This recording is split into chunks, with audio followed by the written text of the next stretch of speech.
Hello BookTube, hello, it's Paul here, hello everyone. Today what I'm going to do is a tag video, and this is the Nosey Librarian Tag, which was created by Stripped Cover Lit, and I was tagged to do this by Mark Richardson at Richardson Reads. So thank you, Mark. I was pleased about being tagged, especially for this one, because it's one of the most interesting tags I've seen in quite some time, so I've been looking forward to doing this. So, question 1. What has been the most influential library in your life? Well, that's an easy one.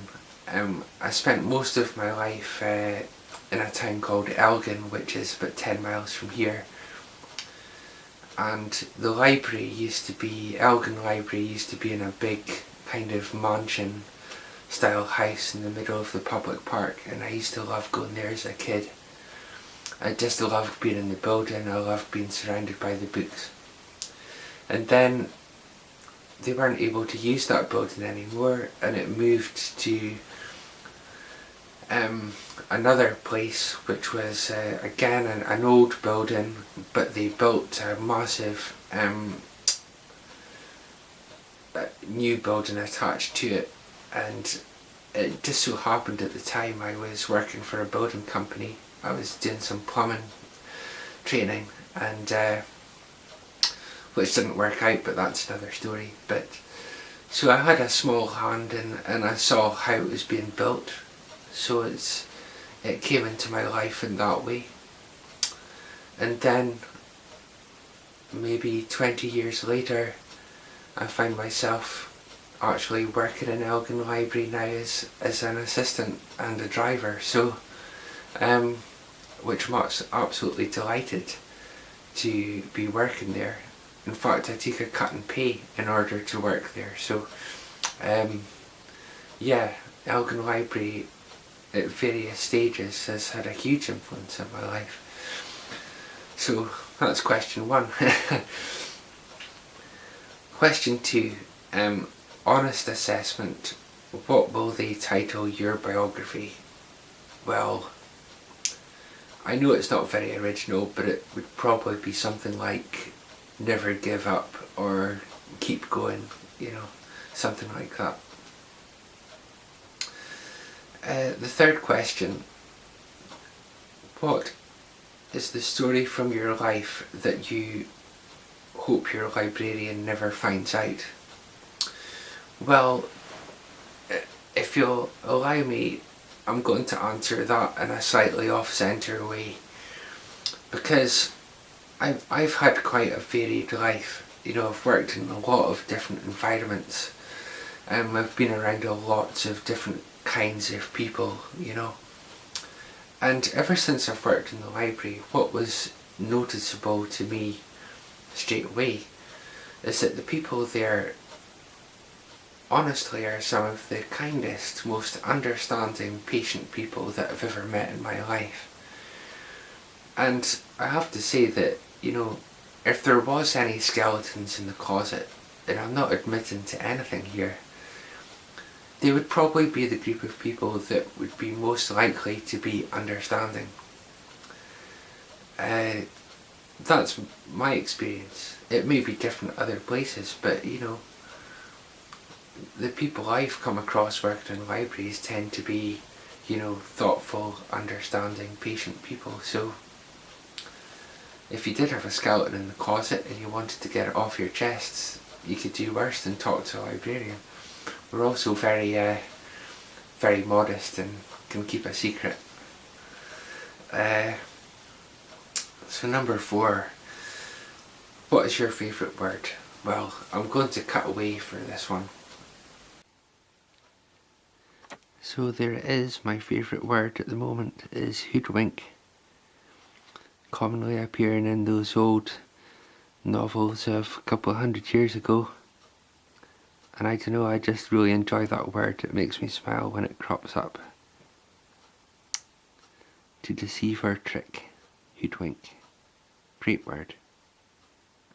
So, hoodwink, that's my favourite word. Question number 5. 3 weird things of which you are afraid, and 1 way which you would prefer not to die. Wow, what a question. I'll deal with death first, get that out of the way. I wouldn't like to die. It's an interesting one actually, because it's something that I've been thinking about lately for some reason, I don't know. I used to think that I would like to have a lot of time to think about it. I'd like to know my end was nigh and get myself ready mentally for passing away.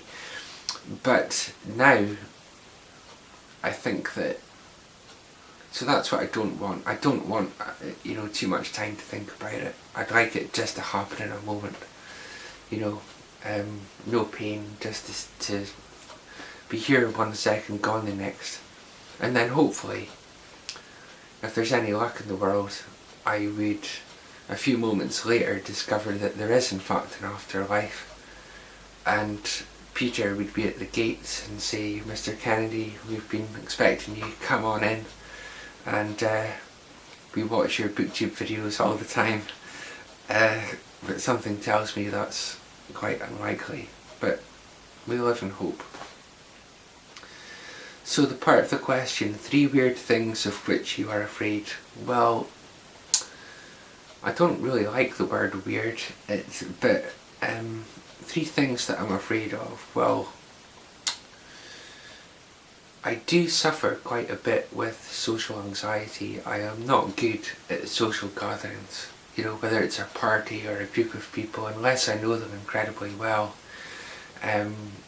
It's a big problem for me. I don't like speaking in front of other people. I don't like being overheard. It's just so, I do have quite an intense social anxiety, which doesn't make life easy. So that's one thing.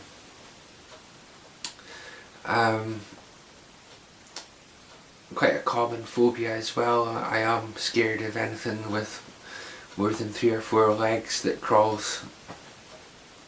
No thank you. And if you want a really weird one, as a kid,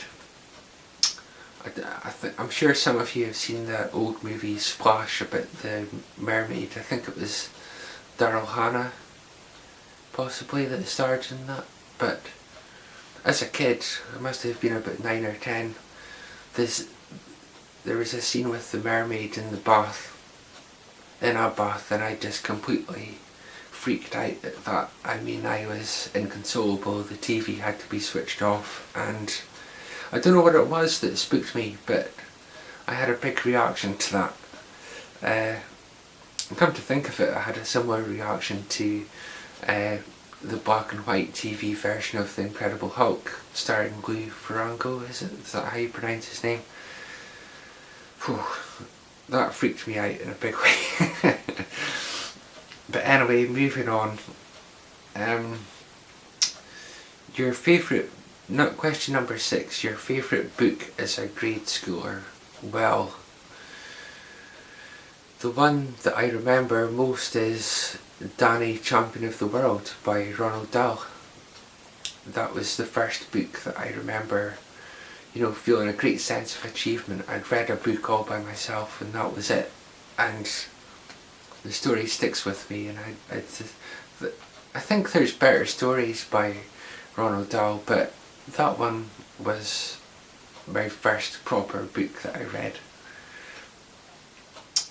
Question number 7. What have your interactions with the police been like?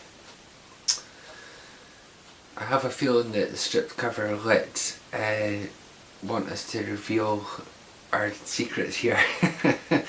But no.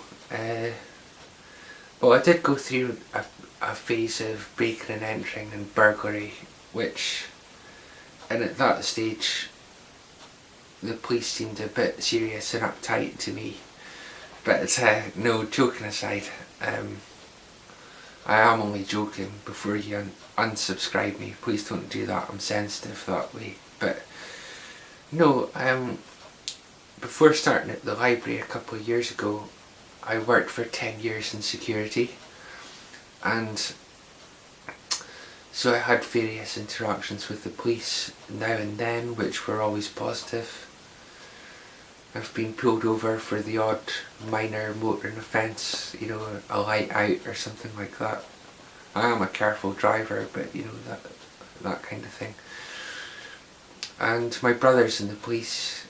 He's a police diver. He's involved in various aspects of police work. And my grandfather was in the police, but he died before I was born, so I never got to meet him, sadly. So yeah, I've had involvements with the police over my life. The next question, number 8, my all-time favourite book cover. Well, I'm going to cut away and give you a proper look at this book I found the other day. So for the question of my favourite book cover, here's one of them anyway. This book on Imogen Holst, edited by Christopher Krogan, as you can see there. I just love that cover. You know, Imogen Holst was a conductor, writer of music. Her life was in music in various forms, and I don't know too much about her. I haven't read the book yet, but I really love that cover. There she is in all her glory. Imogen Holst. So I hope you enjoyed that book cover as much as I did. It's a great one, I think. So we're on to question number 9 now. How many places have you lived? Right, well, I've lived in a few different towns, but mainly Elgin. But I've lived in Ellon, a place called Ellon in Aberdeenshire. I've lived in a place called Arbroath in Scotland. Lived in a place called Fraserburgh in Scotland. Elgin for the greatest part of my life, and for the past few years I've lived here in a small town called Forres, which is it's a really good looking little town. I'm delighted to live here now, but I can see me moving back to Elgin in the next few years. We'll see what happens there. And the final question, tag 11 booktubers that you like and or admire, and say why you like and or admire them, and compliment Stripped Cover Lit. Well, Stripped Cover Lit is a great channel. They come up with some really interesting tags. I watched a review they did of The Road quite recently, and I was super impressed. They're a lot of fun, and they go into the book in a lot of depth and make you think, and very impressive. And as for the 11 booktubers, I've got a list here of 11 booktubers, and I'm just going to use this as an excuse to kind of give a shout out to just some of the channels that I watch all the time. I know full well that 1 or 2 on this list have done the tag, but I'm just simply going to read out some of the channels that I watch regularly and a lot of the time and enjoy, and I'll list these below as well. So Mark Richardson has tagged me, and he's done this tag, I know, but I enjoy his channel a lot. He's just down to earth and easy to listen to, and enjoy his channel. Steve Donahue, most of us watch his channel, and he almost always makes me laugh, and I think Steve gives a good reminder not to take this too seriously, and he's a great guy to listen to. Another one that I watch regularly is Madison at the Reading Wayfarer. Again, as with everyone on this list, just really nice to listen to, down to earth. And I feel like I'm on the same wavelength as her when it comes to books a bit. Jason, the Old Boys chapter and verse, he has been very helpful to me and has a great way of boosting the booktube community, really, and he's doing a lot of interesting things on his channel. And his wife Kelly at Books I'm Not Reading, who is, again, great to listen to, down to earth, has a lot of interesting things to say, and just a really good channel. Then the sixth one I'd like to mention, these aren't in any particular order by the way, quite a new channel that I discovered is Angie at Literary Labours, and again, just down to earth, really pleasant channel, nice to listen to. Number 7, Jay Shea, great channel, great guy. I'm saying the same thing for all these channels, but you know, great to listen to, highly enjoyable. Then Michelle at Challenge Thyself, again, great channel. She obviously has a really great eye for artistic eye for making the videos look good. She puts a lot of effort into her stuff, and it's a highly enjoyable channel. Then Alba, or Seriella, great channel. I admire her enthusiasm and her relaxed way of delivering the videos, just really, really good stuff. I also enjoy Johnny Kane's channel. I don't think he really does tags, but I do enjoy Johnny's channel. He's so completely himself and down to earth. And the last one I'll mention just now, I could mention so many channels, you know, but the last one I'll mention for now is Lucas at Totally Pretentious. I hope I'm pronouncing your name right, Lucas, if you're watching this, but yeah, another great channel, great guy, calm, relaxed on the camera, just great to listen to. So that's my 11 mentions tagged. If anyone on that list hasn't done this tag, please do it. I would love to see everyone on that list do this tag, because this is a great tag. And of course, anyone that's not on the list that wants to do it is great. Like I said, there's so many channels that I could mention, but anyway, that's it for just now, I think. Thank you for watching, especially if you've made it this far.